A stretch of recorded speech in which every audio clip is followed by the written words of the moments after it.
Bom, boa tarde a todos. Em primeiro lugar, agradecer o convite para estar aqui hoje com vocês. Vou tentar dar um panorama geral, começando pela crise mundial. É impossível pensar em cenários para o Brasil nos próximos anos sem uma percepção do que pode acontecer no mundo rico, particularmente na Europa.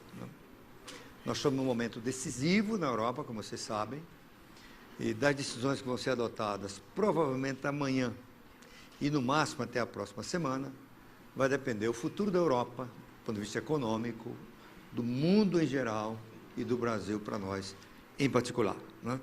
Depois eu vou, nesse contexto de crise, analisar com vocês as razões pelas quais o Brasil tem tudo para resistir à crise, ainda que ela piore.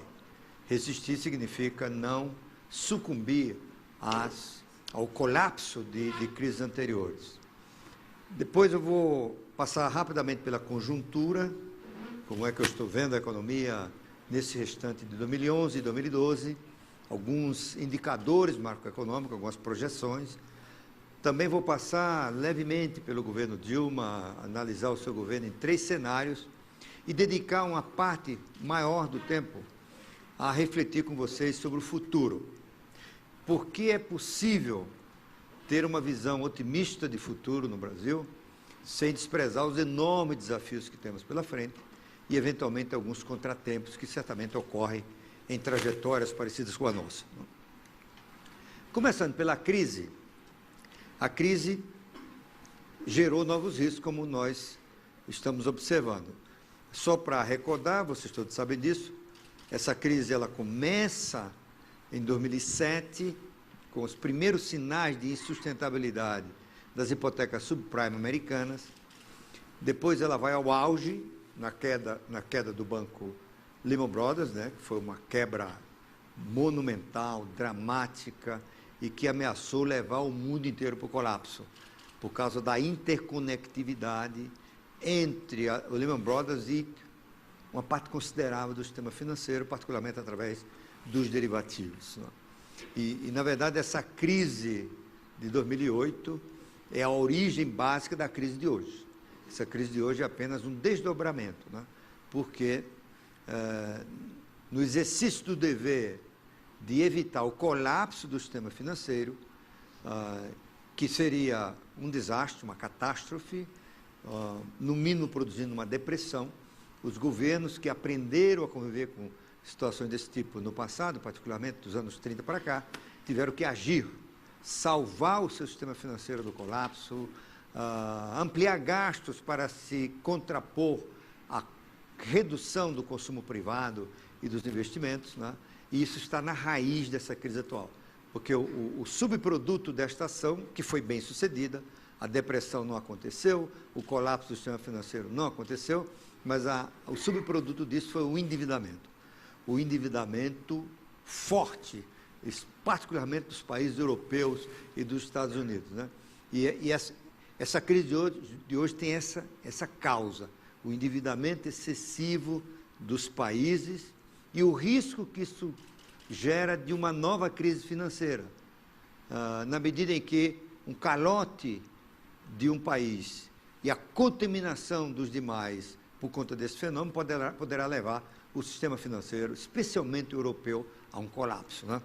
E, se vocês se lembram, essa situação começou a piorar em julho para cá, né? Foi muito rápido. Até junho, início de julho, havia uma percepção de que o pior tinha passado. A economia americana já estava em processo de recuperação. Já se imaginava a economia americana crescendo 4% este ano, no próximo, né? Até que vieram os números do PIB dos Estados Unidos no segundo trimestre de 2011. E aí, como se diz na coluna social, caiu a ficha, né? Caiu a ficha, a percepção de que tudo aquilo era improvável de acontecer. Por exemplo, em junho, a renda per capita americana ainda era inferior à renda per capita de 2007. Isso gerou um movimento de ajuste de expectativas e de mercado. Isto é, se os Estados Unidos não vão crescer o que se imagina, as empresas vão ganhar menos, isso vai ser menos dividendo, as ações, portanto, estão superavaliadas e começou um processo de ajuste. Só que, como sempre é o caso em crise, vários fatores vão se agregando, né?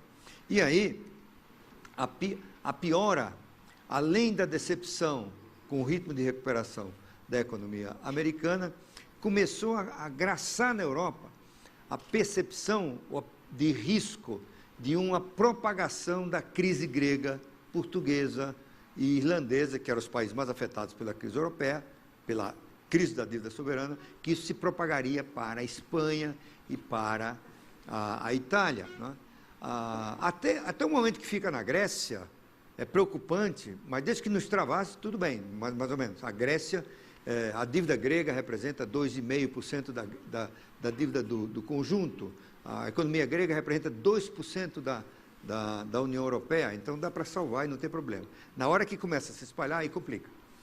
E se espalhar para a Espanha e Portugal, aí complica, Espanha e Itália complica mais ainda, porque na soma desses 5 países, da chamada periferia do euro, né, incluindo a Itália e a Espanha nessa periferia, a soma desses 5 países representa uma dívida pública de 3 trilhões e 300 bilhões de euros. Os bancos europeus, particularmente os europeus, têm nesses países uma exposição da ordem de 1 trilhão de euros, incluindo não apenas a dívida que eles carregam dos países, mas o que eles emprestaram para bancos e para empresas. Então, isso gera um colapso, porque eles não têm reservas para aguentar uma perda dessa magnitude, né? Então, isso foi agravando. E aí, no final de julho, começou a surgir uma outra percepção, a de que os americanos podiam fazer uma bobagem, né? Naquela discussão sobre o aumento do teto da dívida pública americana, começou a acontecer algo que não se imaginava. Ou seja, nas questões que envolvem o interesse nacional maior, os partidos políticos americanos sempre se uniram, sempre convergiram. E dessa vez não aconteceu, né?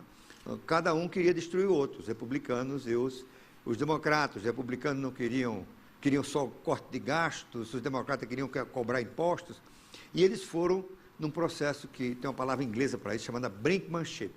Isto é, você vai disputando, rivalizando na expectativa de que alguém ceda e chega até o precipício, né? O risco é que os dois caiam no precipício, né? E vocês se lembram, a solução chegou no último dia. Faltava pouco para o governo americano não poder pagar a sua dívida regularmente, né? E o presidente Obama sancionou a lei, faltavam 10 horas para o prazo fatal, né? Mas todo mundo respirou aliviado, e 2 dias depois, a Standard & Poor's rebaixou a classificação de risco dos títulos públicos americanos. Uma ação precipitada, muito mais para mostrar que eles são machos, né, que eles enfrentam até os americanos para recuperar um pouco o seu prestígio. Isso gerou um pânico, se você se lembra, no dia 8 de agosto. Dia 8 de agosto o mundo ia acabar, né? As bolsas despencaram, houve uma corrida para o dólar, porque nesse momento todo mundo corre para o dólar. Contrariando a própria avaliação da Standard & Poor's, o dólar se valorizou, né? Então, e a partir de lá, nós temos vivendo esses momentos de volatilidade, né? Uma notícia boa produz um alívio, depois uma má produz uma queda das ações, ou uma recuperação do dólar, né? Isso é comum nesses momentos de crise, né? Os mercados ficam muito sensíveis às notícias, né? E aí os mercados oscilam muito, 2%, 3% a cada dia, para cima e para baixo, né?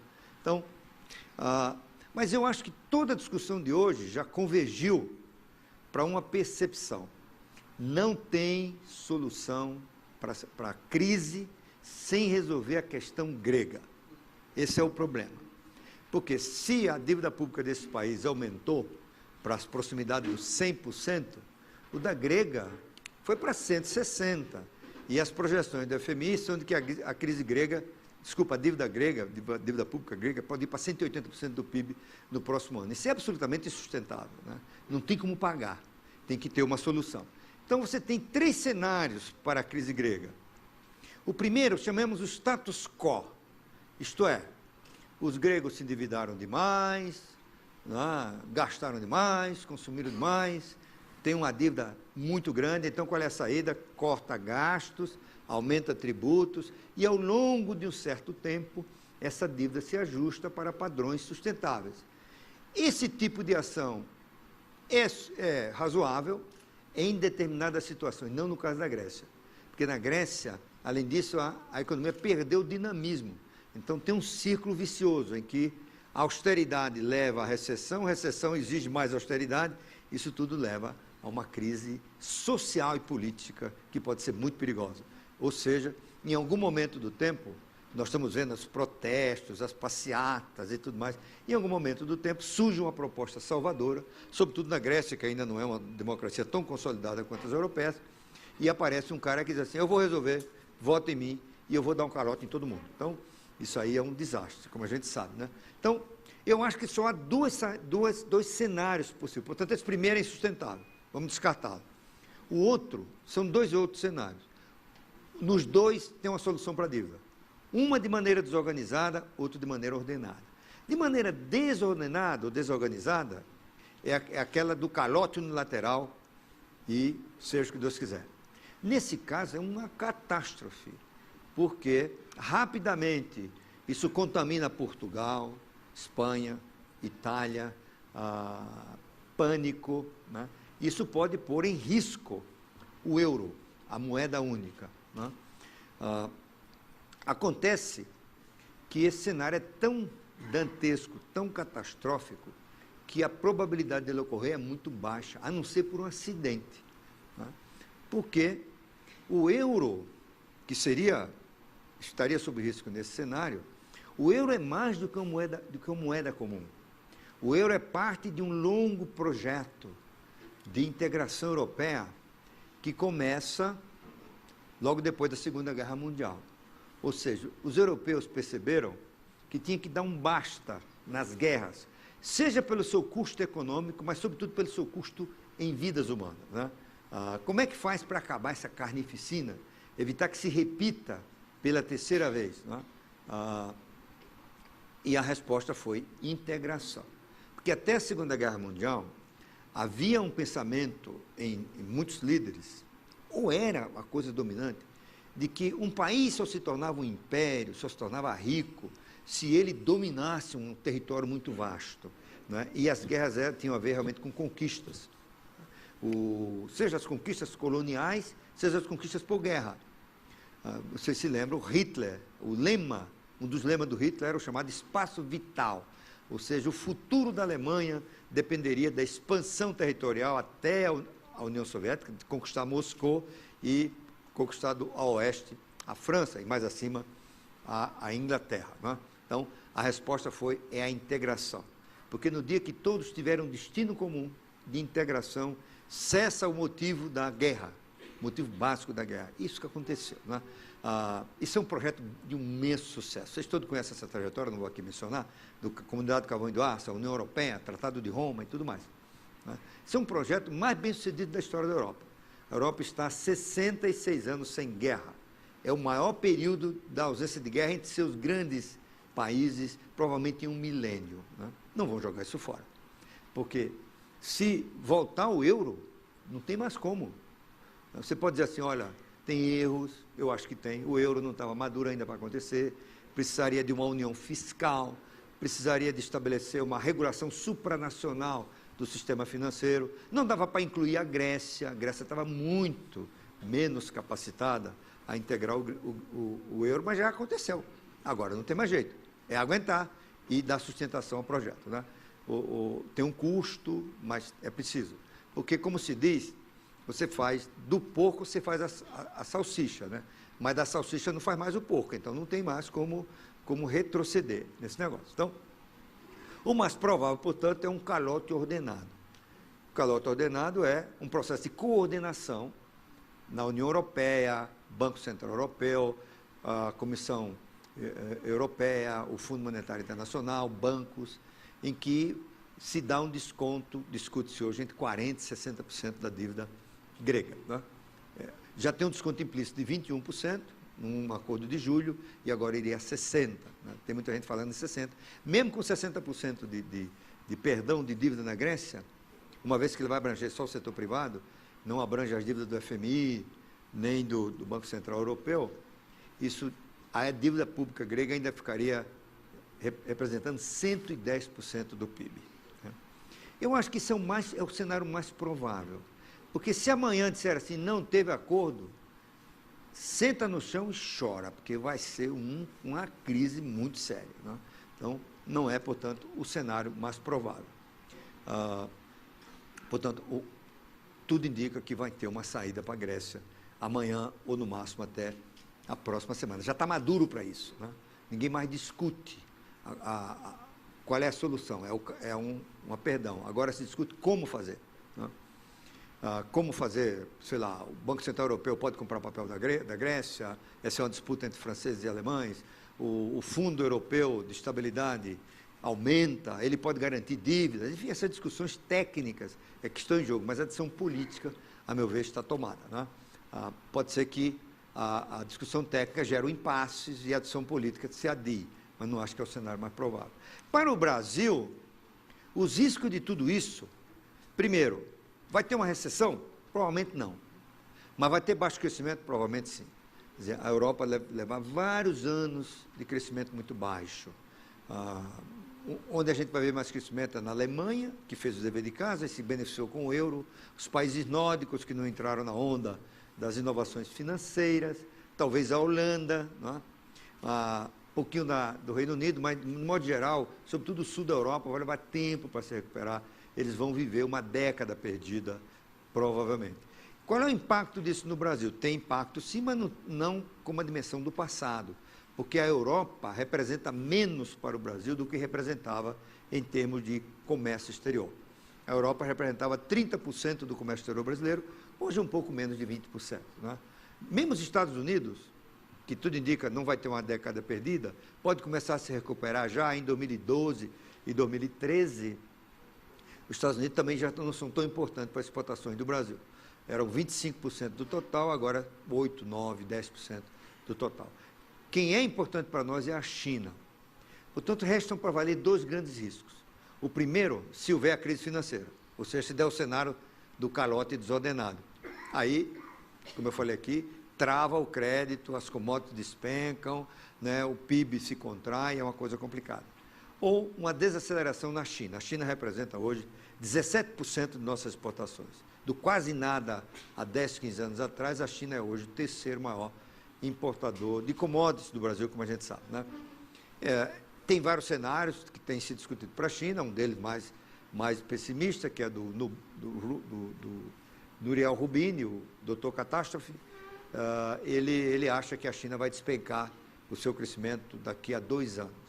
Então, em 2013, a China já está crescendo só 5%. Não é o cenário partilhado pela maioria dos analistas, inclusive nós, da tendência. Nós achamos que é coisa para 8%, 9%. A China está acumulando distorções, que é típico de regime autoritário, mas não vai criar um problema daqui a pouco. Em algum momento isso vai desacelerar. Em algum momento corre o risco de uma coisa mais forte, mas dificilmente é nos próximos 2, 3, 4 anos. E o Brasil está mais resistente, se houver qualquer uma dessas hipóteses que afetem a nossa economia. Isso que eu vou falar aqui, vocês já conhecem, só para a gente formar um ente de raciocínio, né, e perceber por que nós resistimos mais às crises do que antes. O Brasil tem um sistema financeiro sólido e sofisticado. Esse é o resultado de 2 programas. O PROER, vocês se lembram, os mais maduros aqui, foi um programa de 95, feito exatamente para o que fizeram os países ricos agora, evitar o colapso do sistema financeiro. Nenhum país com um governo minimamente responsável deixa o sistema financeiro entrar em colapso. Né? Banco é uma coisa muito odiada, né? Porque os bancos geralmente estão na frente. Né? Uma crise como essa tem um monte de causas, isso é como um avião, né? Quando cai tem N causas, mas a tendência é ver que a crise foi causada só pelos bancos. Né? Mas mesmo assim, banco não pode entrar em colapso, o sistema, porque os bancos, para que serve o banco? Sem banco não tem economia moderna. Os bancos exercem 2 funções básicas numa economia capitalista. Primeira é de intermediação de poupanças. Tem outras funções, mas essas são as básicas. Determinação de poupança, ou seja, o pessoal que poupa, compra papéis dos bancos, deposita nos bancos e os bancos emprestam para quem precisa de crédito para expandir a produção, investir e consumir, né? Se desaparecem os bancos, o poupador tem que conversar com o tomador. Como é que funciona? Um cara da caderneta de poupança vai achar um comprador da casa própria que queira um pedaço do dinheiro dele, que não dá para comprar uma casa, junta 3, 10, 20... Não funciona. Não funciona. E o segundo, os bancos são o centro do sistema de pagamentos, que é uma coisa que a gente nem se dá conta, né? Quando você usa um cartão de crédito, compra matéria-prima, paga pessoal, liquida uma conta, viaja, cuida da saúde, financia a expansão de sua empresa, cuida da educação, tudo isso, quando você faz os pagamentos, tem um complexo sistema de compensações que faz a coisa funcionar. E esse sistema está concentrado no sistema bancário, né? Se desaparecer, também voltaremos à Idade Média, né?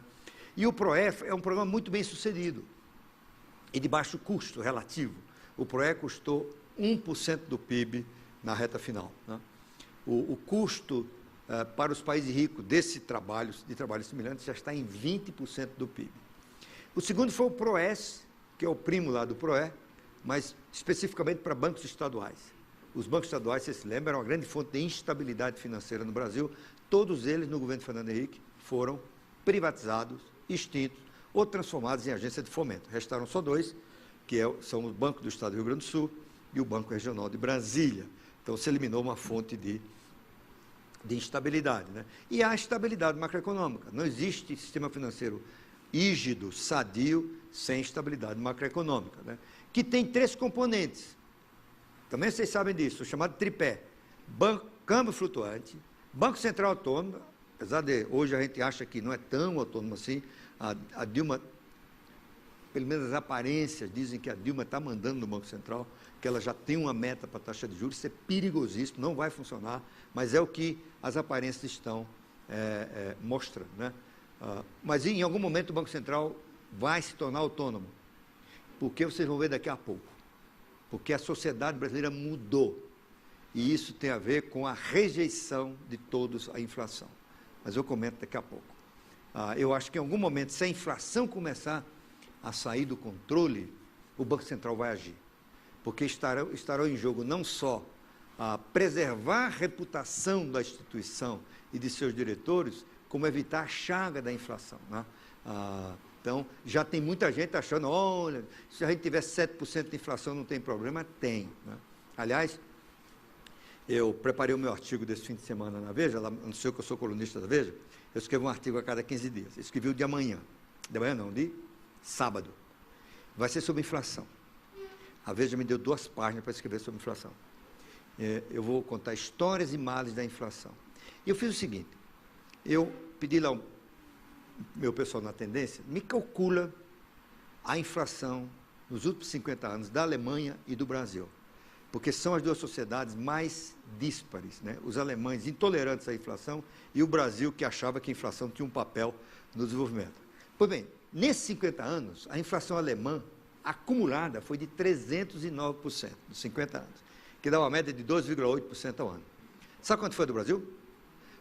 36 quatrilhões, 900 trilhões, não sei quantos bilhões, né? É tanto número que eu estava trabalhando e o Word não reconheceu o quatrilhão, né? Essa palavra não existe, botou um vermelho assim embaixo, né? E eu resolvi manter, né? Então, por favor, leia esse artigo no sábado. Então, acho que eu andei... O que aconteceu aqui, hein? Tá. Muito bem. O que está acontecendo?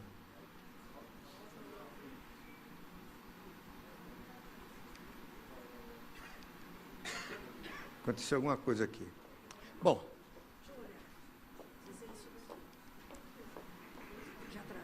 Vou ficar nesse slide aqui. E o Brasil gera superávit primário no setor público.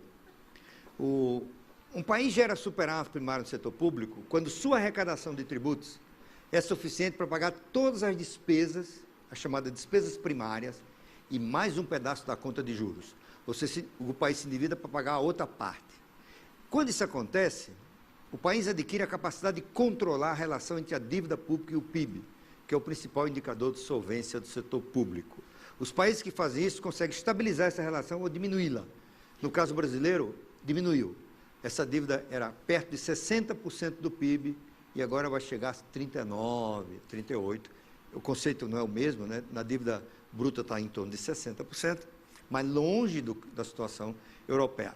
O país não gera déficit primário. Déficit primário é quando a arrecadação de tributos não dá para pagar as despesas, né, todas. O governo se divida para pagar uma parte da despesa e toda a conta de juros. Nesse caso, a dívida adquire uma trajetória ascendente, em alguns casos explosiva. É o caso de todos os países ricos, com exceção da Itália. O Brasil tem situação externa muito confortável, isto é, temos mais reservas do que dívida. As reservas internacionais do país, aplicadas em títulos públicos americanos, basicamente, deverão estar hoje por volta de 352 bilhões de dólares. E temos uma dívida externa em contratos e bônus da ordem de 250, 260 bilhões de dólares. Traduzindo, o Brasil tem em caixa mais do que deve, né? Alguém poderia perguntar, então por que não paga? Não paga porque é importante para o país frequentar os mercados internacionais de capitais, lançar seus papéis, porque isso permite medir a pulsação da percepção de risco, cria um padrão, um benchmark para o setor privado também ir para o exterior, colocar os seus papéis em condições mais vantajosas do que no mercado doméstico, não é? E, portanto, o Brasil vai continuar frequentando os mercados. Você poderia dizer, não tem dívida externa, mas tem dívida interna. A dívida interna agora é de 1 trilhão e 700 bilhões, só em papéis do Tesouro, quando junta os contratos dá 1 trilhão e 800 bilhões. Não se preocupe, isso não é problema, porque o que preocupa em dívida não é o tamanho. Por exemplo, a dívida pública americana é 14 trilhões de dólares, ninguém está duvidando. O que importa é a capacidade de pagar, é a relação, primeiro, entre essa dívida e o PIB, o tamanho da economia. Segundo, o perfil dessa dívida, como é que ela está distribuída no tempo. Por exemplo, quando eu estava no governo, a dívida vencia todo dia, digamos assim, né? Era no overnight. Agora já é 3 anos e meio o prazo médio, não é? Nós estamos já perto dos americanos, lá é 5,2 anos. E mais, agora a gente já lança papel de 40 anos no exterior. Naquela época, com muito esforço, estava 2 anos, 3 anos, né? E o Brasil se livrou do chamado pecado capital. O pecado capital em finanças públicas de um país é a situação em que ele não consegue lançar papéis do Tesouro no exterior com sua própria moeda. Ele precisa tomar emprestada a moeda dos outros, né? Então lança papel em dólar, em ien, em libra, em euro, né? Em franco suíço. Agora a gente já lança em reais. Então já lança papel em reais de 20 anos de prazo. Então mudou realmente. Isso é a primeira vez que acontece, né? Em que o Brasil tem mais reservas do que dívida. Só uma curiosidade para vocês. Em 1825, 3 anos depois da independência, houve uma reunião no Rio, presidida por um diplomata inglês, entre as delegações de Portugal e Brasil. O objetivo é discutir o reconhecimento por Portugal da independência do Brasil. Os portugueses disseram, tudo bem, não vamos reconhecer, não tem problema, o nosso príncipe já é o imperador de vocês, mas tem uma condição. Qual é? Vocês têm que assumir a nossa dívida com os bancos ingleses. Mas por quê? Escuta, quando a família real veio para o Brasil, primeiro para Salvador, depois para o Rio, não tinha nada no Rio. Nós tínhamos que fazer tudo. Cemitério, palácio, jardim botânico, museu, calçamento. Como é que a gente fez isso? Tomando dinheiro emprestado em Londres. Não é justo que a gente agora vá pagar e o benefício fica para o Brasil. Perfeito. Aceitamos, era uma fortuna na época, 2 milhões de libras. Mas qual é a curiosidade? O Brasil já nasceu devendo, né? E agora é credor. Isso é uma mudança fundamental. E, finalmente, o Brasil é grau de investimento. Isto é, nós somos BBB+, né? Ainda não chegamos em nenhum A. Mas os A's da Europa estão todos caminhando para o B. Então, o Brasil já tem uma percepção de risco medida pelos prêmios dos mercados de derivativos, o de CDS, melhor do que o da Grécia, já estamos melhor do que o da Itália, perto do da Espanha e assim por diante. Isso é um selo de qualidade para a gestão macroeconômica. Um país que é grau de investimento é um país que tem uma gestão que não o levará a uma situação de insolvência e de dívida, né? E de calote. Uma pergunta, como é que o Brasil galgou essa posição? Já não quebramos mais, né? Já resistimos às crises. Como é que chegamos aqui? Segundo o presidente Lula, foi ele.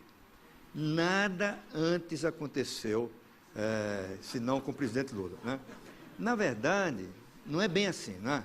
Você não chega a essa situação da noite para o dia. Isso é o resultado de mudanças incrementais, que você vai com a experiência, com as crises. Isso tem participação de vários governos, dos militares. O Sarney tem sua contribuição, o Collor, o Itamar, Fernando Henrique, sobretudo, né, que fez grandes reformas, né? E o Lula tem a sua contribuição para esse processo inequívoca, que foi não ter feito nada. Então, mas isso é um elogio ao presidente Lula, né? Porque ele prometia fazer. O presidente Lula prometia mudar a política econômica. Outro dia, a pedido de um jornalista, eu resolvi ler novamente o programa do PT de 2002. Inacreditável. Ia ser um desastre, né? Ele tinha lá calote de dívida, o PT ia dizer para as empresas o que produzir. Eu até escrevi um artigo perguntando se a Microsoft iria produzir macarrão, porque ele estava lá dizendo que as empresas multinacionais seriam orientadas pelo governo. O Lula simplesmente jogou fora esse negócio, rasgou, não tomou conhecimento, e com isso, né, ele evitou uma descontinuidade nesse processo de avanço institucional. Então, Lula, que se diz o homem que mudou o Brasil, na verdade, ele vai ser lembrado porque não ter mudado. Se ele tivesse mudado, teria sido um desastre. Isso requereu, é um fenômeno, né? Isso requereu grande capacidade de intuição, né? Até de coragem de contrariar os companheiros, né? O que é inacreditável. Pronto. Ele percebeu que não podia mexer com isso. A política econômica tinha que continuar, que o Banco Central tinha que ser autônomo. Um homem que nunca estudou percebeu tudo isso, né? Cercado de gente que... Ele nunca leu um livro. E cercado de gente que leu os livros errados. Mesmo assim, o Lula foi lá e realmente fez isso, né? Então, o Brasil vai ser grato a ele nesse particular, né? Tem outras coisas que a gente vai discutir. Muito bem. Tendências para 2011 e 2012. Economia em ritmo menos acelerado, claro, né? Isso é bom, embora possa se pensar que não, o certo é estar sempre acelerado, muito, né? Mas, como vocês sabem, vale a pena relembrar, uma economia não cresce o que a gente quer, cresce o que ela pode. E o crescimento é dado pela capacidade produtiva da economia, por sua capacidade de importar bens e serviços, né? Existe um conceito de economia que ninguém discute, chamado produto potencial, ou PIB potencial. É o máximo que um país pode crescer sem gerar desequilíbrios, não é? Por exemplo, inflação, excesso de importação. É um número difícil de calcular, não é? Embora muita gente calcule, nós da Tendência calculamos, temos o nosso número, é um número polêmico, mas nós achamos que é 4,5%. A maioria acha que está entre 4% e 4,5%. O que significa? Crescer acima disso é criar desequilíbrios. O Brasil cresceu 7,5% o ano passado. Tem a ver com a eleição, né? O Lula deixou acelerar a economia para criar um ambiente mais favorável à sua candidata. Agora tem que reverter. E quando você tem que reverter, se não a inflação foge do controle, durante alguns anos a economia cresce abaixo do potencial, senão não traz de volta para níveis aceitáveis de inflação. Então, nós também, inclusive, revimos hoje esse número, o que eu vou apresentar agora é mais favorável do que será. Mesmo assim, nós temos a taxa de desemprego vai cair, o que pode parecer um paradoxo. Como a economia desacelera e o desemprego cai? Sim, porque mesmo crescendo 3,3%, que é o que a gente está projetando para este ano, isso é mais rápido do que a expansão da força de trabalho. A força de trabalho está expandindo por volta de 1,5%. Então, liquidamente, a gente vai criar mais emprego este ano. Teremos um forte superávit no balanço comercial, maior do que o do ano passado, fruto dos preços das commodities, particularmente o aço, não é? Uma taxa de câmbio estável em torno de 1,75, migrando para abaixo disso, talvez 1,65 no próximo ano, eu vou explicar por quê. Juros em baixa, né? E aí ninguém tem mais dúvida que houve uma mudança ousada, tem riscos, não é? Eu sou um dos críticos dessa mudança, porque ela impõe riscos ao país, né? O Banco Central se baseia nessa mudança, contrariamente ao que ele sinalizava, em dois cenários que podem não se materializar. Primeiro, de uma grande crise europeia que produz uma queda do preço das commodities e de outros produtos, e isso gera um efeito desinflacionário na economia. Então, a inflação cairia sem necessidade de uma política monetária ativa, mas pelo efeito da crise externa. Não é o cenário mais provável, mas o Banco Central está apostando nele. O segundo é que o governo vai fazer um forte ajuste fiscal no próximo ano, mesmo na presença de um aumento de gastos como do salário mínimo, reajuste de servidores, os incentivos fiscais criados por recentes programas. O Banco Central acredita, poucas pessoas acreditam que o governo vai fazer realmente esse ajuste fiscal no próximo ano. Mesmo assim, o normal, qualquer Banco Central faz, porque o Banco Central não aposta, né, seria o Banco Central parar de subir a taxa de juros, ficar acompanhando o cenário, e se ele deteriorar, baixa rapidamente a taxa de juros. Ele resolveu se antecipar. E, por isso, ele corre o risco de não fazer a inflação convergir para a meta no próximo ano, que é de 4,5%, e terminar o governo Dilma sem atingir a meta, né? Por isso, é provável que, se a inflação não seguir a trajetória prometida pelo Banco Central, ele vai ter que reverter essa política. E aí é a grande dúvida. A Dilma vai deixar? Então, mas isso não é a história para aqui agora. Porque é claro que a Dilma fala com desenvoltura sobre taxa de juros, Lula não fazia isso, Fernando Henrique não fazia, ela fala, né? Os ministros delas falam, né? Ela já fala no Banco Central como do governo dela, e o Banco Central é algo de Estado, não é do governo, né? Enfim, toda essa coisa está acontecendo e preocupante. E se o Banco Central novamente, se ele não conseguir 4,5% de inflação no próximo ano, ele vai ter que subir a taxa de juros, provavelmente no segundo semestre do próximo ano. E aí, o PIB, 3,5%, nós revimos hoje para 3,3%, próximo ano 3,7%. A inflação pode não atingir a meta, o limite superior, que é de 6,5%, que é 4,5% mais 2 pontos percentuais, ficar em 6,6%, só que uma desaceleração nos preços dos alimentos da semana passada para cá pode ajudar. Então, ficaria em 6,5%, 6,4%. Mas nem a pau vai para 6%, a não ser que haja uma recessão forte no Brasil. Para 4,5%, desculpa. Seria 6%. A média no mercado é 5,7% para o próximo ano. A taxa de desemprego cai este ano para 6%, o ano passado foi 6,7%, cai de novo no próximo ano para 5,8%. E a massa salarial, que é a fonte de consumo das famílias e que sustenta uma parte da economia, deve continuar crescendo muito acima da inflação, né? Como você sabe, massa salarial é o resultado da multiplicação do salário médio pelo número de pessoas trabalhando. E salário real é descontado da inflação. Então, descontada a inflação, essa massa pode crescer 5% ou mais este ano, 5,2% ou mais um pouquinho no próximo ano. Os juros, 11% em dezembro, o Banco Central continuaria baixando a taxa de juros, significa que ele ainda vai, na próxima reunião ele vai baixar meio ponto, depois baixa mais meio, já tem gente falando em mais meio, iria 10%, e a presidente Dilma mandou um recado que ela quer 9%, né? E se diz lá em Brasília que vão conseguir os 9%. Então, é uma coisa a testar. A nosso cenário é outro. Nós achamos que lá pelo segundo semestre ele vai ter que aumentar a taxa de juros, de 10,5% para 11%, e termina o ano em 11,5%.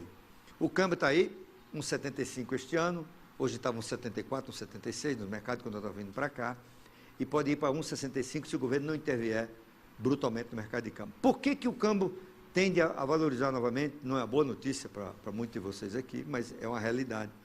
Porque os fatores que explicam a valorização cambial recente do Brasil estão presentes. São 3. Primeiro, os ganhos dos termos de troca.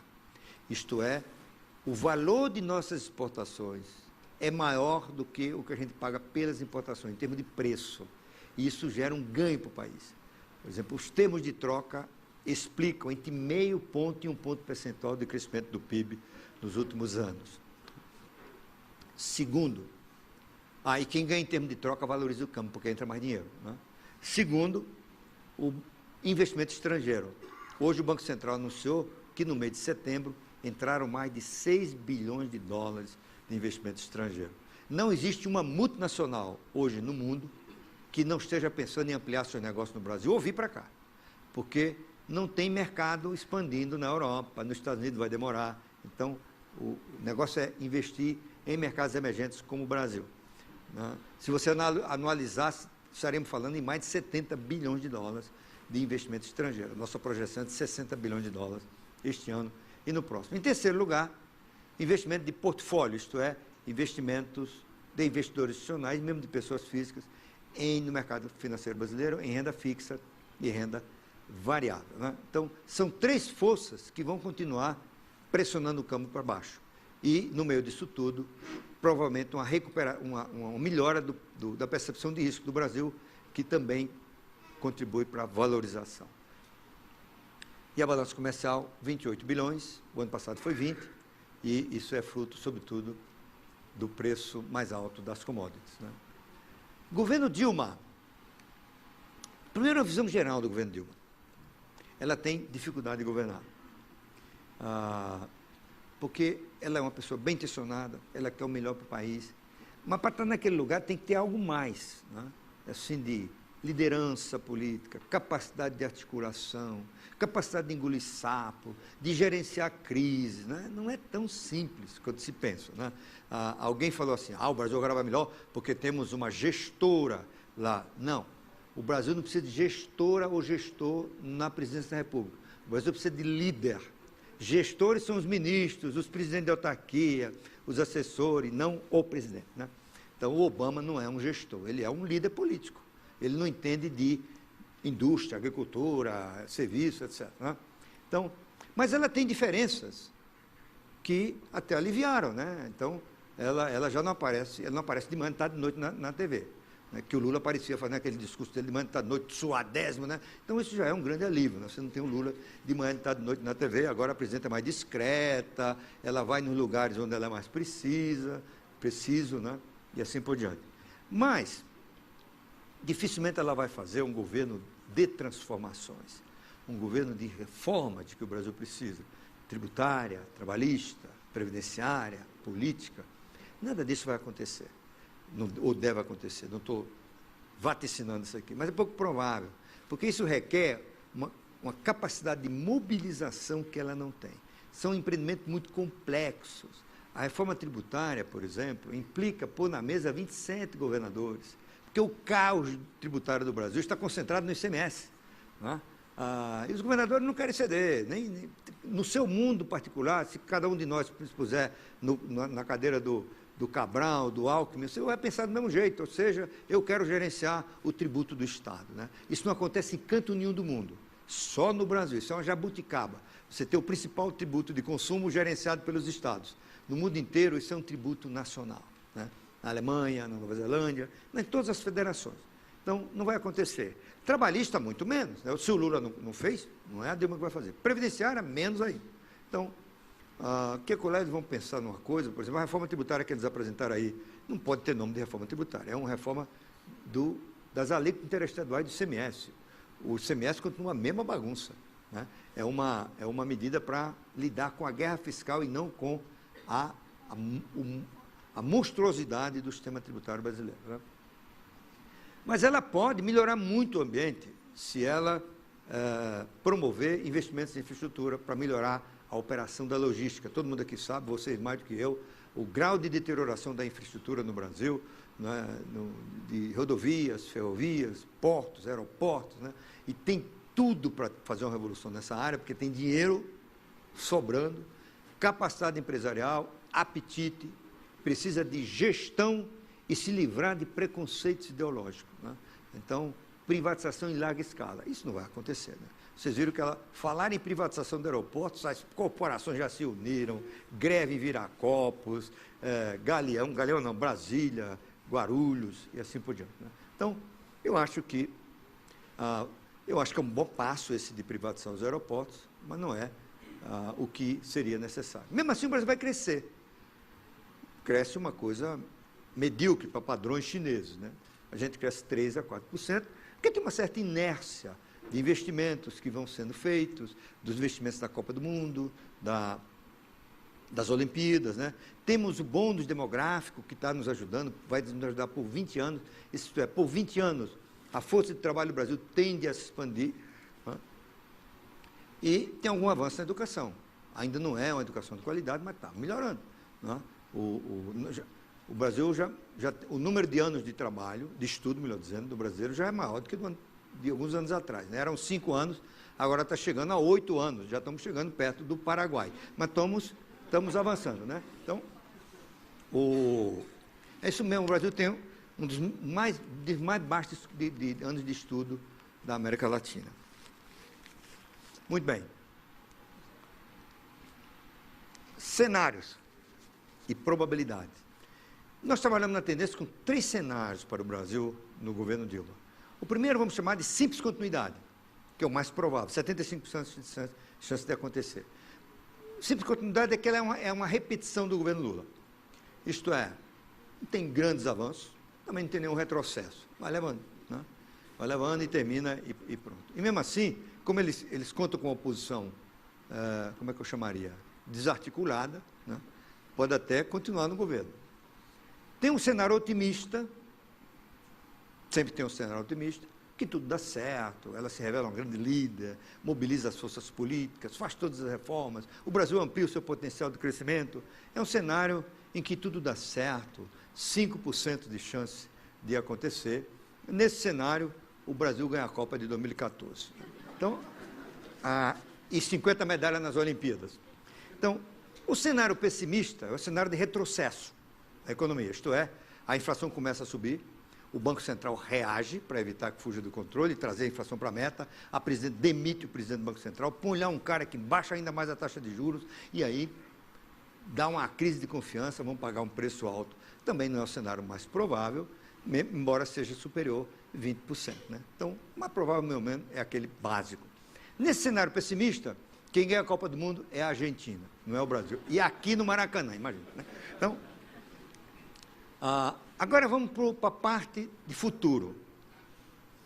Olha, vocês sabem que a teoria econômica começou a nascer na Inglaterra no século XVIII, né, com o famoso livro do Adam Smith, sobre a riqueza das nações. E aí, ao longo desse tempo, começou a aparecer a ideia de desenvolvimento. Não havia essa ideia de desenvolvimento. Isso é uma coisa muito recente no mundo. Tem 2 séculos. Né? Até 1820, segundo estatísticas de um economista inglês, até 1820, 3.000 anos atrás, a renda per capita era parecida do mundo. Né? Era assim, uma reta. Né? A renda per capita aumentava ou diminuía ao sabor de surtos de avanço da população ou queda. Por exemplo, quando havia uma grande peste que matava milhões de pessoas, a renda per capita subia, porque os que ficavam, né, tinham uma renda média melhor. Né? A partir de 1820 ocorre o que se chama grande divergência. Né? Essa curva vai assim, e o mundo começa a mudar. E aí começou a procurar entender por que agora cresce, por que as pessoas estão ficando mais ricas, por que tem a Revolução Industrial. E aí a teoria econômica explicou, em termos simples, que o crescimento deriva de 3 coisas: investimento público e privado, mão de obra, tem que ter mão de obra para ser incorporado ao processo produtivo, e produtividade. Produtividade é a chave. Não é? Por exemplo, nos Estados Unidos, antes da crise, o crescimento era explicado 80% pela produtividade. No período Lula, o crescimento do Brasil, 45% a 50% tem a ver com produtividade. E produtividade, como vocês sabem, é produzir mais com os mesmos recursos. Isso implica educação de qualidade, pesquisa, desenvolvimento tecnológico, inovação, gestão, enfim, todo esse conjunto. Não é? Aí, nos anos 70, uma escola de economistas americanos começou a fazer uma pergunta. O primeiro deles foi um economista chamado Douglas North, que é também historiador. Ele perguntou: tudo isso é verdade? Não é? Mas por que os empresários investem? Por que surge o investimento? A mola chama-se, ou o motivo chama-se instituições. Instituições no sentido anglo-saxônico, não é no sentido brasileiro. Para nós aqui, instituições é a coisa política, né?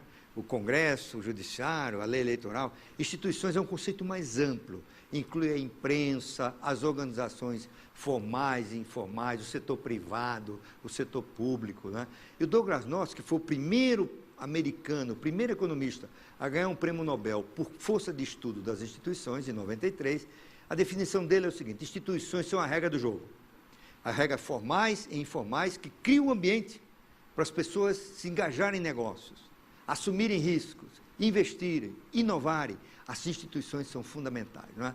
Então, hoje está claro que os países que prosperam são aqueles que criaram instituições sólidas, né? Por exemplo, a grande diferença entre o Brasil de hoje e a Argentina de hoje são as instituições, que no Brasil são mais sólidas do que na Argentina. Nós já temos essas instituições básicas no Brasil. Primeiro, nós temos democracia, que é a mais importante delas, né? A democracia no Brasil é uma coisa nova ainda. Nós estamos na segunda experiência democrática da nossa história. A primeira durou 19 anos, de 45 a 64, e foi caracterizada por uma série de crises institucionais. Nesse período, um presidente da República se suicidou, o outro renunciou, teve golpe de Estado e terminou no movimento militar de 64, né? Essa fase agora, que começou em 85, já tem 26 anos, é a mais longa, né? E nem sem nenhuma crise institucional. Tivemos várias crises políticas resolvidas segundo as normas, as instituições, né? Incluindo o impeachment do presidente Collor. Não foi preciso botar tanque na rua, fechar o Congresso para apeá-lo do poder sob acusação de corrupção. Então, a democracia ainda tem muitos problemas, tem muita corrupção, a gente está vendo aí, né?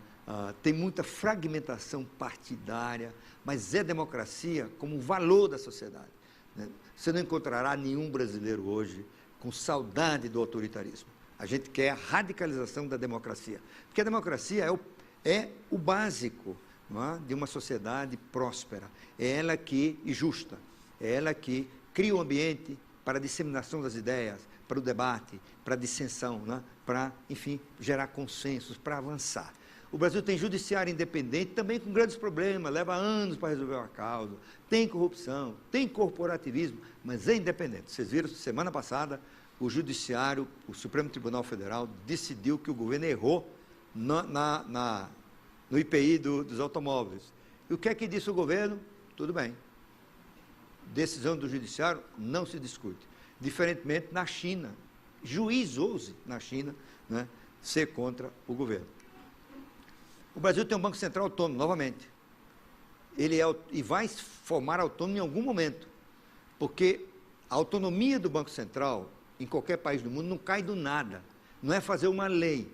Ela tem que ser compatível com o estágio da sociedade. E o que requer um Banco Central autônomo hoje?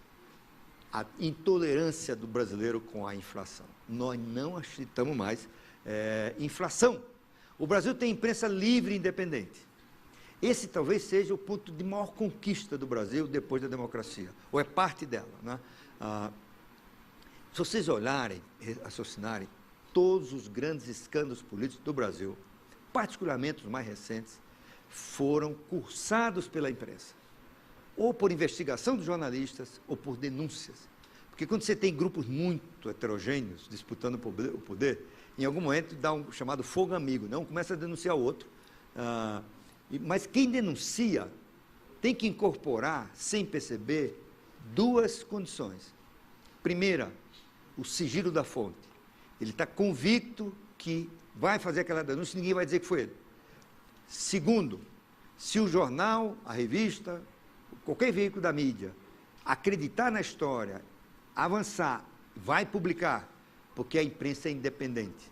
Os jornais não dependem, os grandes jornais, as grandes revistas não dependem do governo. Eles dependem da propaganda e das assinaturas, né? Não é o caso da Argentina, por exemplo. Não é o caso da Venezuela. Então, esse realmente é uma coisa bem nova no Brasil, bem sólida. A sociedade intolerante à inflação, também eu já tenho mencionado. O Brasil foi muito tolerante à inflação e depois aprendemos. Inflação não presta. Não acredite em alguém que diz que a gente precisa de um pouquinho de inflação para crescer. Não existe um pouquinho de inflação. Existe inflação. Então, os países têm que ter inflação baixa. O número mais ou menos aceito é que um país rico precisa ter até uma inflação de 2% para evitar as fricções, né? Um país emergente, 3%, 4,5% não é o padrão, né? Não é o padrão do mundo. Em alguns países emergentes estão com 12%, como é o caso do Peru, e vão se dando muito bem. Então, com uma vantagem que agora os pobres votam. Pobre, eu estou imaginando seja um analfabeto. E analfabeto não votava até 85. E o pobre foi quem pagou o preço da inflação. E ele aprendeu a detestar a inflação mais do que o rico. Ele até não precisa ter estudado, ele detesta, né? As pesquisas mostram isso. Porque quem perde com inflação é pobre, rico ganha com inflação. Porque rico com inflação ele pode vender mais caro, ele pode ganhar mais, ele tem instrumentos financeiros para aproveitar a situação e assim por diante, né? Então, o Brasil tem disciplina de mercado, isto é, se o governo sabe, ou vai saber em algum momento, que se ele fizer uma medida errada, os mercados vão reagir. Os mercados não têm tanque nem tropa, o mercado sabe precificar risco. Então, fez uma medida errada, a bolsa despenca, os juros futuros explodem, isso tudo limita a capacidade de governar. Então, o mercado é uma disciplina para o governo, em qualquer país moderno, com instituições, não é? E, portanto, fazer tolices, como faz a Venezuela, ou um pouco a Argentina, no Brasil significa suicídio, porque a popularidade cai e se perde a eleição. E o objetivo de qualquer grupo político é o poder, no sentido mais correto do termo. Quanto mais pessoas quiserem o poder, quanto mais partidos quiserem chegar ao poder de maneira legítima, maior a competição pelo poder. E, portanto, a tendência de você escolher os melhores. Nem sempre acontece isso, mas, em tese, é assim que funciona.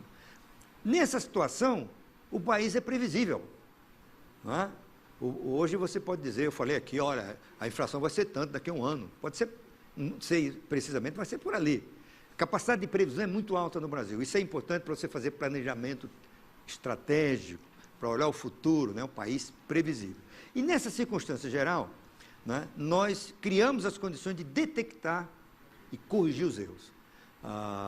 O que não tem, por exemplo, a China. A China, como é um país autoritário, a China está acumulando distorções, porque não tem a crítica, não tem o escrutínio da imprensa, do analista, do articulista, da oposição, não é?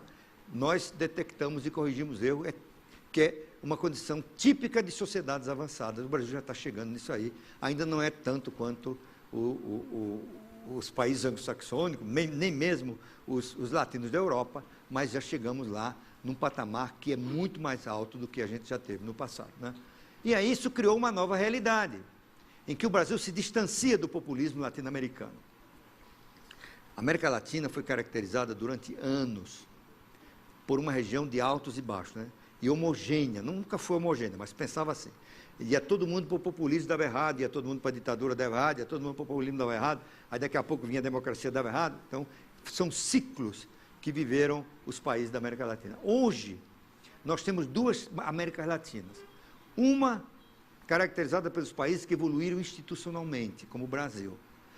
O pioneiro desse processo é o Chile, ainda na ditadura do Pinochet, e aperfeiçoada nos governos civis, né? Mas esse grupo hoje é mais amplo. Além do Chile, tem o Brasil, o Uruguai, a Colômbia, o Peru do Ollanta, o grande amigo do Chávez, esquerdista, chegou lá e manteve tudo como está e colocou um ortodoxo no Banco Central, né?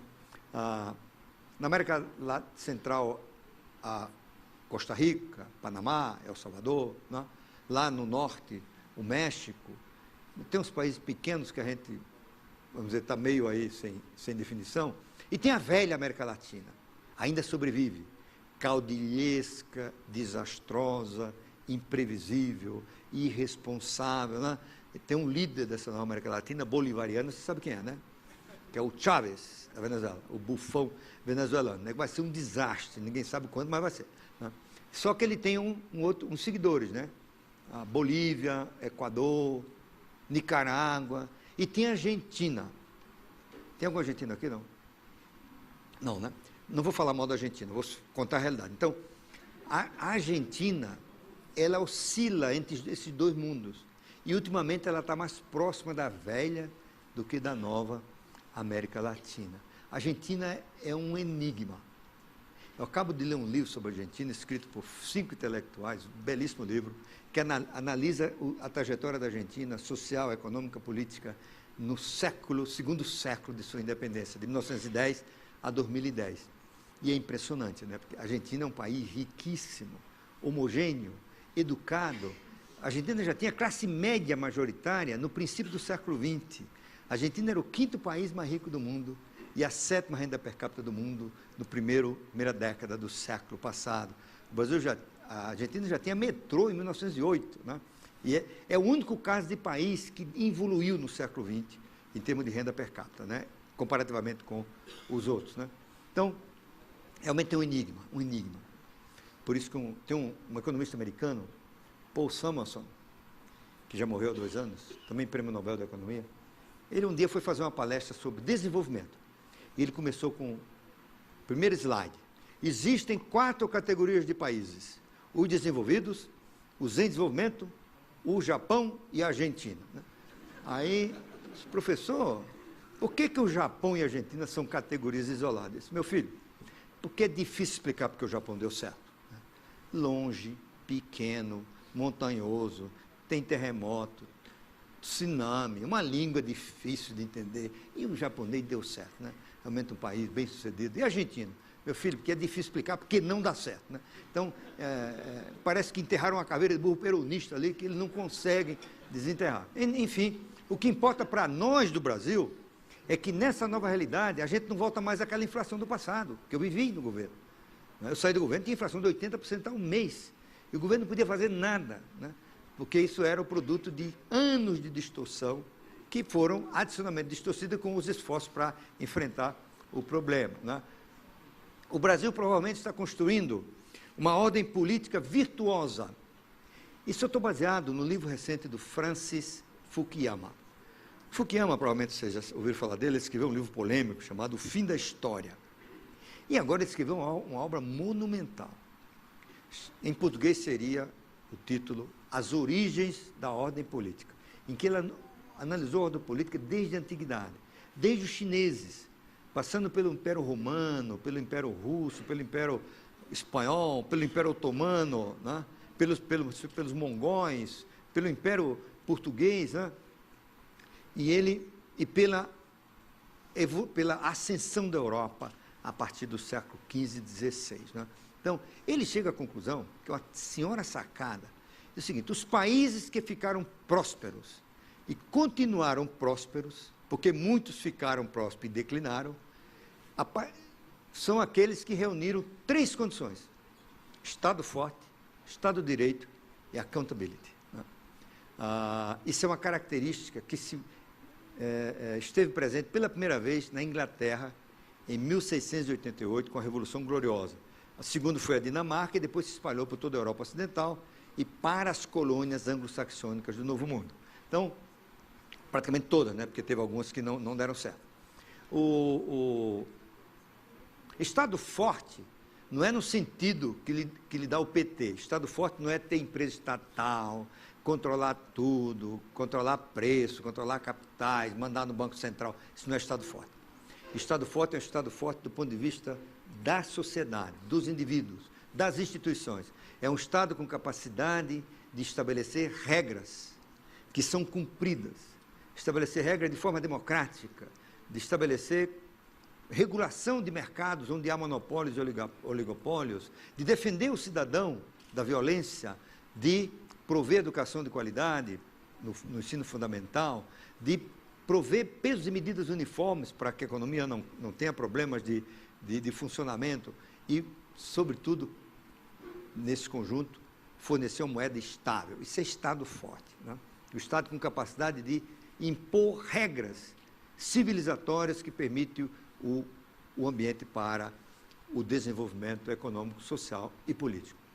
Estado de Direito é esse conjunto mais focalizado na independência do judiciário, que, por seu turno, é fundamental para fazer respeitar os contratos. Então, direito de propriedade e respeito aos contratos são os fundamentos básicos de uma sociedade capitalista. E, para isso, você precisa ter um Estado de Direito. Quando você não tem, confisca-se, não cumpre contrato, rasga contrato e assim por diante. E accountability. Accountability é uma palavra inglesa sem tradução para o português. Ela significa prestar contas. E vale para muitas coisas. Vale para uma empresa, a direção perante seus acionistas, vale para uma comunidade e vale, sobretudo, para governo. Isto é, o governo tem que prestar contas permanentemente perante o eleitorado. Dizem que não tem essa palavra, não tem tradução em português, porque os reis não quiseram, né? Não era prestar conta com ele, não. Mas, na verdade, não é isso. Accountability não tem tradução em nenhuma língua latina, nem espanhol, nem italiano, nem francês, né? E aí, nessa nova realidade, o Brasil cruzou uma linha divisória, vamos chamar o Rubicão. Cruzou o Rubicão. Rubicão, você sabe, era um rio do norte da Itália. Na época do Império Romano, havia uma regra que os generais que vinham das guerras do norte não podiam atravessar esse rio, porque eles entravam num território dominado por Roma. Isso era como declarar guerra, né? O César cruzou essa linha e não recuou. Ele foi até Roma, né? E por isso, cruzar o Rubicão significa, em linguagem metafórica, ultrapassar uma linha divisória da qual não tem mais retorno, né? Queimar as caravelas. O Brasil cruzou esse ponto em duas questões fundamentais: estabilidade política, estabilidade econômica. A probabilidade de um retrocesso político no Brasil é próximo de zero. E na estabilidade econômica também, mesmo que você tenha momentos em que a inflação ameaça, essas forças entram em ação, as forças institucionais que eu mencionei aqui, para fazer o governo trazer a inflação para os trilhos, né? Essa é uma coisa muito nova no Brasil. E, portanto, daqui para frente, o risco nosso não é de mergulhar novamente na instabilidade. O risco nosso tem a ver com governos ruins. E governo ruim, o incompetente, desarticulado, o efeito desse governo não é mais a estabilidade, é menor crescimento. Não faz reformas, gere mal, cria problema, né? E aí o país paga um preço, em algum momento muda o grupo político e aquelas questões vão ser atacadas. Portanto, se você pensar assim, qual é o risco do Brasil hoje? Claro, se tiver uma crise mundial, todo mundo vai pagar um preço muito alto, admitindo que não tem um efeito de uma crise mundial catastrófica. Risco do Brasil para os próximos anos é de ter governos ruins, tá? E aí é de baixo crescimento, não é de instabilidade. Então, num governo ruim, o Brasil vai pagar um preço. Em vez de crescer 6, 7, 5, 6, 7, cresce 2, 3, né? Mas cresce. Se você olhar o Brasil sob essa perspectiva das transformações institucionais e mentais porque passou o país, eu acho que dá para olhar o futuro com razoável otimismo. Muito obrigado.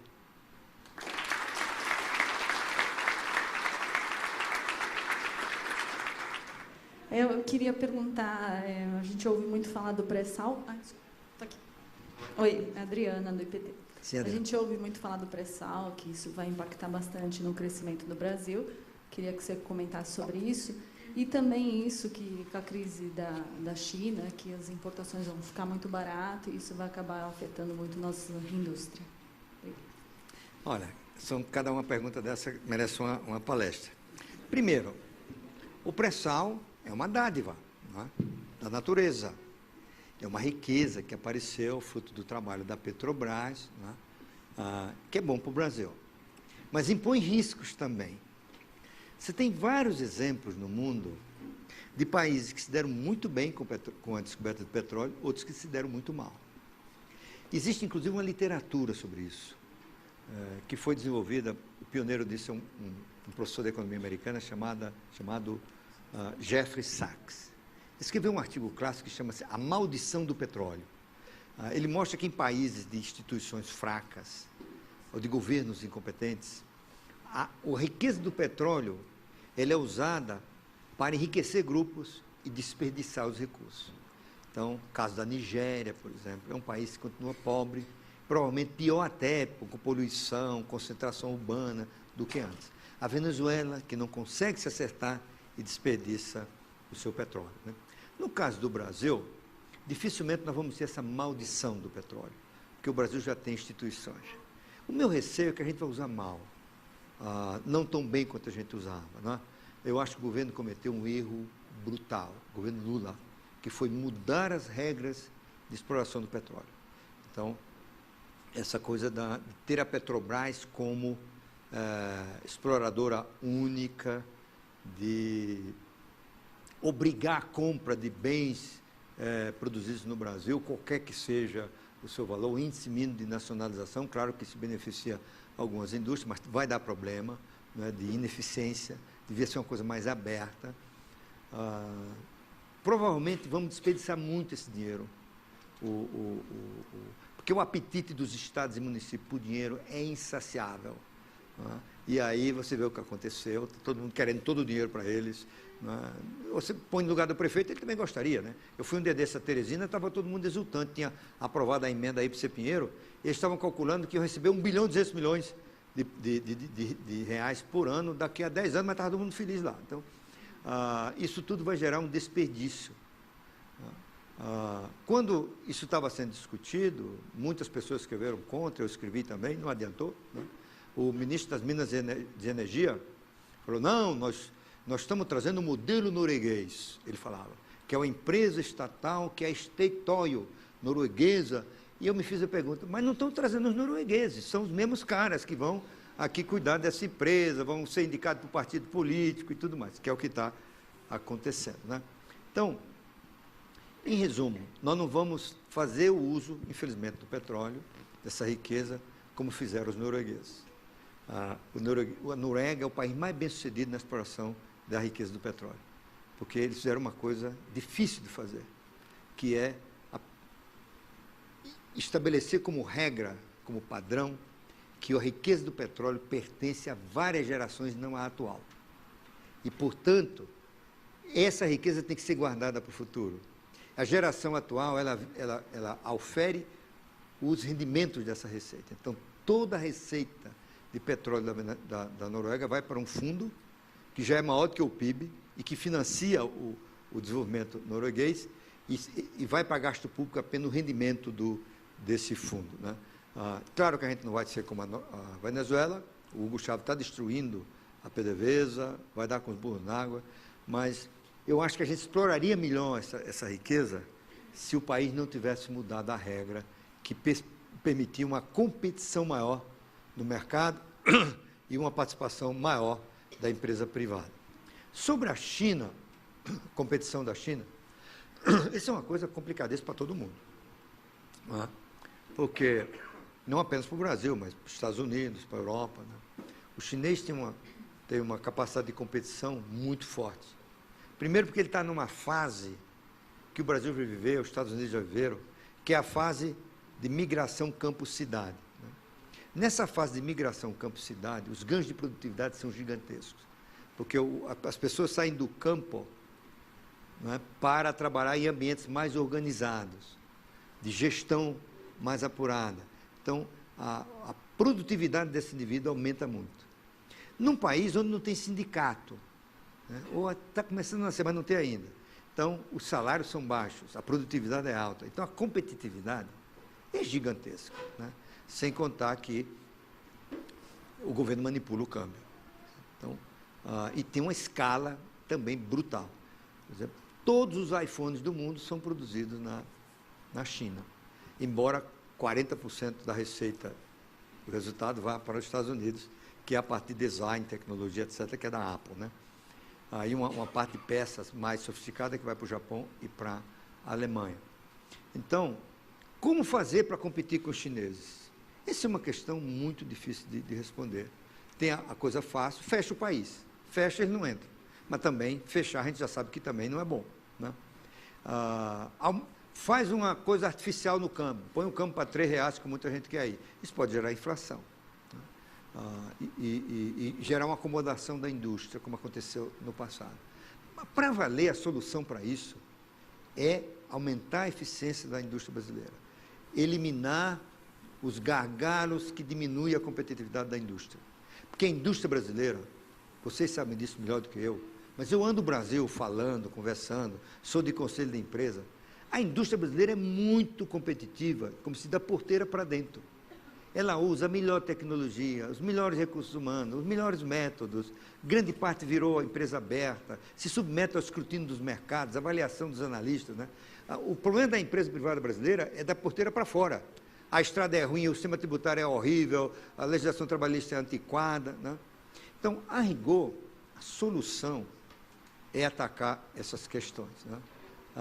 Mas o problema é que tem uma barreira nisso aí, que chamamos assim, uma opção feita pela sociedade brasileira. Eu não acredito muito nessa tese, mas, porque quem fez a opção foram os grupos de interesse na Constituição, o Brasil tomou uma opção de gastar muito. na Constituição de 88. Até a Constituição de 88, o gasto público no Brasil era 22%, 23% do PIB, agora é 40%, porque aumentou muito o gasto com aposentado, com funcionário público, enfim, não foi nem com o programa social, hein?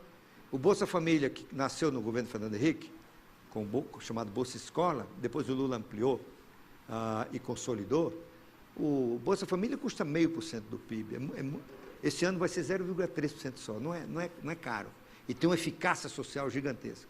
O que é caro no Brasil é o que a gente gasta com idoso. Nada contra os idosos, né? Até porque eu já sou um deles. Né? E utilizo as vantagens do idoso no Brasil. Né? Não entra em fila em aeroporto, em cinema.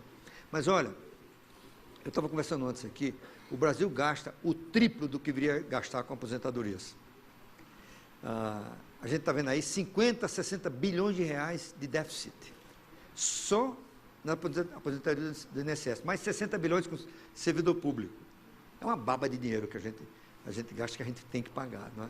E tudo isso vai requerer encargos trabalhistas mais elevados, carga tributária mais elevada. Enfim, é uma coisa gigantescamente difícil. O que vai significar que, enquanto a gente não atacar esses problemas, o Brasil vai crescer pouco e a indústria vai sofrer muito com a competição externa. Né? Não vai desaparecer, algumas se convertem, importam parte, peças e componentes. Tem muitas indústrias que ficam competitivas, mesmo com a concorrência chinesa, mas eu acho que a única forma para valer de lidar com essa situação no curto prazo é provar que os chineses estão fazendo dumping. Né? Provavelmente estão. Então, você ter gente competente no governo, em articulação com o setor privado, para agir contra dumping e, nesses casos, realmente impor tarifas, né, que restabeleçam o nível de competição. Né? Mas é uma coisa muito difícil de lidar. Mais uma? Senhor, é Carlos Henrique Siqueira, do Grupo CCR, da concessionária da Ponte Rio-Niterói. Em primeiro lugar, eu quero lhe parabenizar pela brilhante exposição. Eu já lhe conheço de longas datas, de Banco do Brasil de Cajazeiras e a sua ascensão ao Ministério, e onde você está. Fico feliz por um conterrâneo paraibano como eu galgar cumes elevados. Parabéns. Olha, antes que você termine, o Carlos Henrique, tudo isso ele é quase meu parente, viu? Ele é cunhado do cunhado meu. Mas eu não sabia do seu dom de exposição. Foi brilhante, espetacular. Muito obrigado. Maílson, no Brasil há uma situação interessante. Sempre que se fala em obras grandes, né, gigantescas, Ponte Rio-Niterói, por exemplo, eu me recordo que a construção da Ponte Rio-Niterói foi precedida de uma avalanche de críticas. É difícil nesse país vencer paradigmas. Eu me lembro que o Brizola, em 82, o Rio não tinha um sambódromo ainda. Ele foi fazer o sambódromo, foi uma enxurrada de vozes da discórdia. Agora, momentaneamente, a gente fala em trem-bala. A China tem, todo mundo tem. E já existem vozes da discórdia com relação ao trem-bala. Eu pergunto a você, qual a sua opinião com relação ao trem-bala, com respeito ao lado social, econômico e financeiro para o Brasil? Bom, primeiro é o seguinte, eu sou contra o trem-bala. Certo? Não por princípio. Eu acho que não é a hora ainda. Né? Eu acho que a gente vai precisar do trem-bala. É uma questão de prioridade.